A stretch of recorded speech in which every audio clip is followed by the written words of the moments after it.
অসম চৰকাৰৰ বিজ্ঞান প্ৰযুক্তিবিদ্যা আৰু জলবায়ু পৰিৱেশ পৰিষদৰ উদ্যোগত অসম বিজ্ঞান পৰিৱেশ পৰিষদৰ সহযোগত আজি আৰ্যভট্ট বিজ্ঞান কেন্দ্ৰ হাওৰাঘাট খণ্ডই খণ্ডভিত্তিক ৰাইজ মেল বা সজাগতা অভিযান আঁচনি আমি ইয়াতে পালন কৰিছোঁ।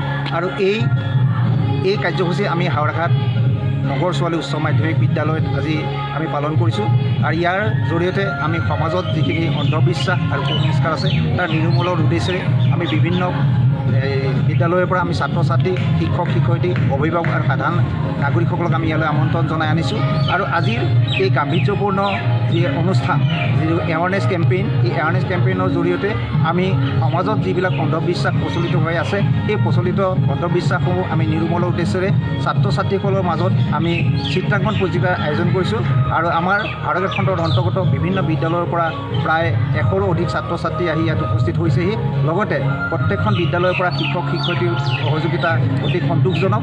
গতিকে আমি ইয়াৰ জৰিয়তে কেইবাগৰাকীও আমি ৰিচোৰ্চ পাৰ্চন বা আমি সাধাৰণ নিৰ্দিষ্ট বক্তাক ইয়ালৈ আমন্ত্ৰণ কৰি আনিছোঁ। তেখেতসকলে আজিৰ এই বিষয়বস্তুৰ ওপৰত সুন্দৰভাৱে তেওঁলোকৰ যিটো মতামত দাঙি ধৰে। আৰু আমি আশা ৰাখিছোঁ যে আৰ্যভট্ট বিজ্ঞান কেন্দ্ৰ হাওৰাঘাট খণ্ডৰ জৰিয়তে এনেধৰণৰ সজাগতা সভাৰ জৰিয়তে আমাৰ বৃহত্তৰ অঞ্চলটোৰ নাগৰিকসকলৰ মাজত তেওঁলোকৰ সমাজত প্ৰচলিত হৈ থকা অন্ধবিশ্বাসসমূহ দূৰীকৰণৰ ক্ষেত্ৰত আমি এক বলিষ্ঠ পদক্ষেপ গ্ৰহণ কৰিবলৈ সক্ষম হৈছোঁ। গতিকে অনাগত দিনত আমি এনেকুৱা ধৰণৰ সজাগতা সভা আমি হাওৰাঘাট খণ্ডৰ অধীনস্থ বিভিন্ন বিদ্যালয়, বিভিন্ন গাঁও বা বিভিন্ন অঞ্চলত আমি পাতিবৰ কাৰণে ইতিমধ্যে যোগাৰ কৰিছোঁ। আশা ৰাখিছোঁ অসম বিজ্ঞান প্ৰযুক্তিবিদ্যা পৰিষদৰ এনেধৰণৰ পদক্ষেপলৈ সঁচাকৈ বহুমূলীয়া। ধন্যবাদ। নমস্কাৰ, মোৰ নাম কাশ্মীৰ বৰদলৈ। ভালেই লাগিছে, যিহেতু আজিকালি বহুতে অন্ধবিশ্বাসত বিশ্বাস কৰিলে।